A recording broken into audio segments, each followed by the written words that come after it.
पंचो आज हमारे बीच में हैं डॉक्टर प्रमोद कुमार मिश्रा भैया, जो सहायक प्राध्यापक महामाया कृषि अभियांत्रिकी एवं प्रौद्योगिकी महाविद्यालय अम्बेडकर नगर से हैं। और यह नहीं समझ में ना फसलों की कटाई, मड़ाई एवं भंडारण में ध्यान देने योग्य बातें।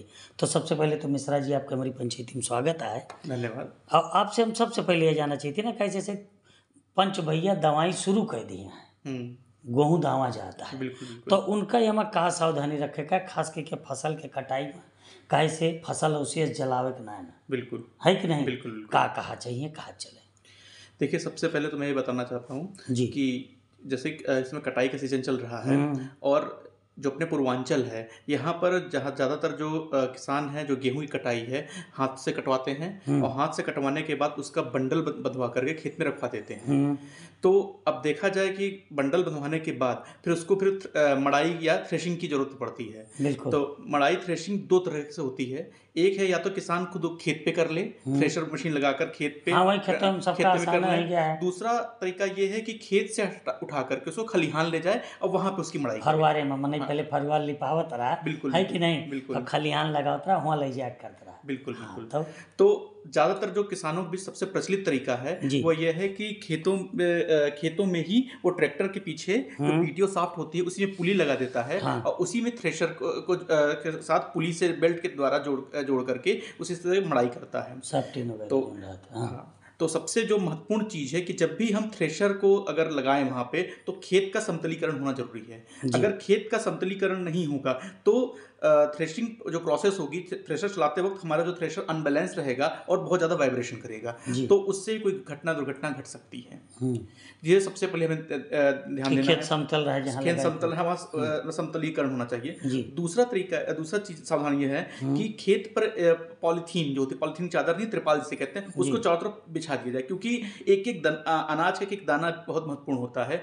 और जब हम उसको अगर पॉलीथीन या फिर जो त्रिपाल से बिछा देंगे तो उसमें से उसको इकट्ठा करना बड़ा आसान हो जाता है। बिल्कुल, तो एक तरह से उठाओ जा, हाँ, इकट्ठा हुआ चला जाए। तो ये दूसरी सावधानी है, ये बरतने की जरूरत है। फिर उसके बाद जो हमारे जो थ्रेशर है वो आईएसआई मार्क वाला ही हमें थ्रेशर लेना है, क्योंकि आईएसआई मार्क के लिए आपके जितने भी, क्योंकि थ्रेशर में जो भी कंपोनेंट हैं वो सारे मूव करने वाले हैं, घूमने वाले कंपोनेंट, जैसे बेल्ट हो गया, पुली हो गया, आपके दांते हो गए, जो ऑसिलेशन सीव है चलनी, वो चलती रहती है जी। और उन सभी को जितने भी मूविंग कंपोनेंट हैं उन सभी जो है जाली से ढकी होनी चाहिए। अगर जाली से ढकी नहीं होंगी तो दिक्कत क्या आएगी कि आपका जैसे क्या कहते हैं कोई भी हाथ वगैरह, कपड़ा वगैरह उसमें जा सकता है। तो ये तीसरी सबसे बड़ी सावधानी हमें बरतनी है कि जो भी थ्रेशर ले, आईएसआई मार्क का हमें थ्रेशर लेना है।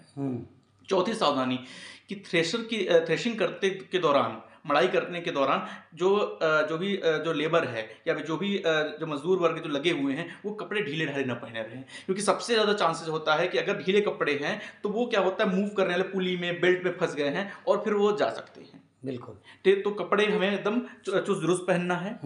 फिर उसके बाद जो सबसे बड़ी सावधानी बरतनी है कि थ्रेशिंग करते वक्त जो उसको वहाँ पे जो मजदूर लेबर लगे हों वो जो जालीनुमा मास्क लगाए रखें और आंखों में गॉगल्स पहने।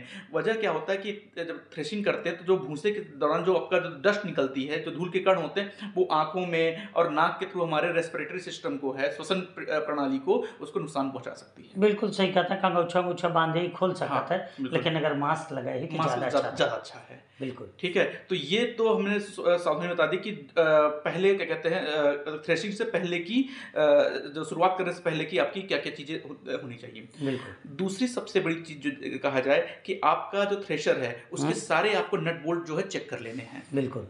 अगर आपने नट बोल्ट चेक नहीं किए हैं और थ्रेशिंग के दौरान कोई नट बोल्ट खुल के अगर बाहर आ गया तो वो बहुत बड़ा हानिकारक हो सकता है, दुर्घटना के कारण हो सकता है जी। तो हमें सारी बेल्ट चेक कर लेनी है कि हमारी जो बेल्ट है अगर टूट गई उनको बदल दिया जाए। ठीक है। सारे हमें नट बोल्ट जो है वो चेक कर लेना चाहिए। सारे जितने भी बेयरिंग हैं उनमें कैसे ग्रीसिंग करना है वो सारे पॉइंट चेक कर लेने चाहिए। तो ये बहुत महत्वपूर्ण, यानी जो कृषि यंत्र उपयोग में लाई थी ओके बिल्कुल सुरक्षित तरीका पहले अपनाई कि देखभाल कर ली। बिल्कुल बिल्कुल। जहाँ शंका रहा ओका टाइट कर ली। बिल्कुल बिल्कुल। ये होगा खेत के समतल जगह हो गए, पहने ओढ़े बढ़िया कपड़ा चाहिए। आगे का ध्यान दीजिए। अब ये तो होगी थ्रेशिंग से पहले की सावधानी। जी। अब जब थ्रेशिंग कर रहे हैं उसमें दो चीज बड़ा ध्यान देना है। पहली चीज ये कि जो क्या कहते हैं ऑपरेटर है या फिर जो मजदूर है वो किसी तनाव में ना हो, क्योंकि अगर तनाव में रहेगा हाँ, टेंशन कहीं में ध्यान नहीं। ध्यान कहीं और है और हाथ अंदर डाल दिया। क्योंकि सबसे ज्यादा जो डेंजरस मशीन एक्ट जब पारित हुआ था 1983 में, सबसे ज्यादा दुर्घटनाएं थ्रेसर से ही ज्यादा घटनाएं होती हैं। और आज भी आप देखते होंगे कि जब भी गांव में कभी घटना घटती है थ्रेसर सबसे ज्यादा होती है। तो हाथ वगैरह अंदर चला जाता है, तो न कोई नशा पत्ती किया हो, मतलब उसके मानसिक संतुलन उसका ठीक हो, और जो खासकर जिस पे वो स्टेज पे चढ़ा हो ना, वहां पे उसको थकावट ना हो, वो फटाफट वो जो भी फीड करना हो, मतलब गेहूं का जो कटा हुआ गट्ठर है आसानी से उसमें फीड कर सके, मतलब डाल सके। ये लिए मैंने छोट बोझ बांधत है। हाँ। आराम से उठावत है जी। और जो हुआ डोंगा के लेके खड़ा हुआ था, सावधानी बरतत है। और जो गेहूं को फीड करना है, मतलब कि जो गेहूं कटाई जो है उसको फीड करना है, तो गेहूं वाला पोर्शन जो है, जो उसका सर वाला हिस्सा है उसको पहले फीड करना चाहिए। अच्छा। अगर उसको आप पहले फीड करेंगे तो अच्छे हमें क्या कहते हैं थ्रेसर पे लोड कम पड़ेगा और हमें जो थ्रेशिंग क्वालिटी अच्छी होगी। यानी बाली वाला हिस्सा पहले डालें। हाँ, ये पहली सावधानी है। बिल्कुल। आगे का ध्यान दिएगा। दूसरा ध्यान ये देना है कि ज्यादा बल्क फीड नहीं करना है, मतलब कि जितना जरूरत के हिसाब से उतना ही फीड करना है, उतना फीड करें। अगर आप फोर्सली ज्यादा फीड करेंगे तो फिर चोक होने की संभावना बहुत ज्यादा रहती है। भाई तो ट्रैक्टरवा बतावे लागत है बिल्कुल कि अब ज्यादा होता है भाई, बिल्कुल। धीरे धीरे तो बिल्कुल ये होगा। और करे बाद खास करके जब मड़ाई के समय ही करते। बिल्कुल। अब उसके बाद जब आपकी हार्वेस्टिंग जब मतलब कि जब मड़ाई जब काम खत्म हो जाए, तब उसके बाद बड़ा ध्यान से हमें सारे के सारे जो थ्रेशिंग जो पार्ट हैं उसको अच्छे से खोलकर साफ कर लेना चाहिए। होता क्या है कि किसान जब उसको क्या कहते हैं थ्रेशिंग के बाद क्या करता है कि थ्रेशर को खुले में छोड़ देता है। अब क्या होता है कि अगले साल हमें फिर थ्रेशर यूज होना है, क्योंकि थ्रेशर ऐसा है ना कि 12 माह चलता है। थ्रेशर का पर्टिकुलर 1 महीने का सीजन होता है, साल भर में 1 महीना या 15 दिन इतने दिन चलता है। तो अब क्या होगा, 12 महीने बाकी पड़ा रहेगा और उसमें ये आपकी जो भूसा वगैरह सब लगा रहेगा, तो क्या होगा कि उसमें फिर मॉइस्चर लग के, नमी लग के उसमें जंग वगैरह लग जाता है जी। तो ये बड़ा ध्यान रखना कि हम जब भी हो कि थ्रेशर का सिलेंडर खोलकर उसको अच्छे से साफ कर लें। ठीक है, अच्छे से उसके जहां पे जो बेयरिंग वगैरह है उनमें ग्रीसिंग वगैरह कर लें, क्योंकि ग्रीस लगाना बहुत आवश्यक है। बिना ग्रीस के अगर आप चलाएंगे तो आपकी बेयरिंग वगैरह कट जाएंगी। ठीक है। तीसरा सबसे महत्वपूर्ण चीज है कि जो बेल्ट है उनको उतार कर रख ले, क्योंकि क्या होता है किसान आमतौर पर बेल्ट लगी छोड़ देता है, और जब बेल्ट क्या होता है जब लगी रह जाती है अगले साल जब रहेगा तो उसकी जो बेल्ट की तनाव है वो ढीला हो जाता है और फिर बेल्ट में बार बार बदलनी पड़ जाती है। तो सबसे बेस्ट तरीका है, सबसे आसान तरीका यही है कि जैसे ही हमारा थ्रेसिंग का प्रोसेस पूरा कंप्लीट हुआ तुरंत उसके बाद हम लोग बेल्ट को उतार के रख लें। चला एक काम ही होगा जी। और जरूरत पड़े तो जो चीजें हैं थ्रेसर की जो बॉडी है उनको पेंट करके हमेशा पेंटिंग करते रहना चाहिए। अगर नहीं करेंगे पेंटिंग तो क्या होता है, पता है ये जंग लग के खराब हो सकती है, क्योंकि थ्रेशर भी काफी महंगा आता है और कहते हैं किसान उसको हमेशा सुरक्षित बचा के रखना चाहिए। तो होगा जो यंत्र का उपयोग करते ही जो सावधानी है, लेकिन अंत में कहा थे ना तब हरियर खेती गाभिन गए तब समझे जब मुँह तर जाए। अन्न के भंडारण कैसे पंच भैया करें, कैसे मेन चीज हुआ है कि धारत है तो यह सब धरें कि फिर न घुन लागे है कि नहीं, और बचा रहा पूरी बिल्कुल।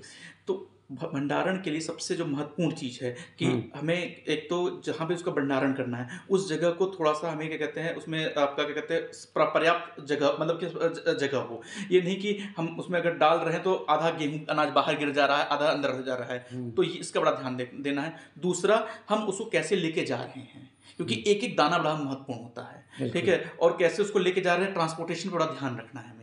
फिर तीसरा, जहां पे उसको स्टोरेज कर रहे हैं तो वो वहां पे नमी हमें देखना, नमी से बचाव करना है, क्योंकि नमी अगर रह गई तो हमें आपके जो जितने भी इंसेक्ट पेस्ट हैं तुरंत नमी पाकर ही चालू जाती है। फिर आपके जो रासायनिक दवाई आती हैं उनका भी उपयोग करें। अगर उनका उपयोग नहीं करेंगे तो आपका जो एक होता है सल्फास वगैरह, पुराने टाइम में सल्फास यूज करते थे, अब तो सल्फास बैन है, उसकी जगह पे कुछ और दवाइयां आ गई हैं, तो उनका दवाई का सही से इस्तेमाल किया जाए ताकि जो घुन हो गए, आपके सुंडी हो गए, ये सब उसमें लगना बंद हो जाए, उनसे बचाव किया सके। बिल्कुल, पहले पंच भैया नमक और नीमिक पाती तमाम चीज ले जाए रखत रहे, ये हिसाब से अपन अन्न के भंडारण कर लेते रहे। लेकिन चलत जोन पंच भैया आपका सुनता है उनका एकदम अवशेष के बारे में जरूर बताओ, चल का रखेगा।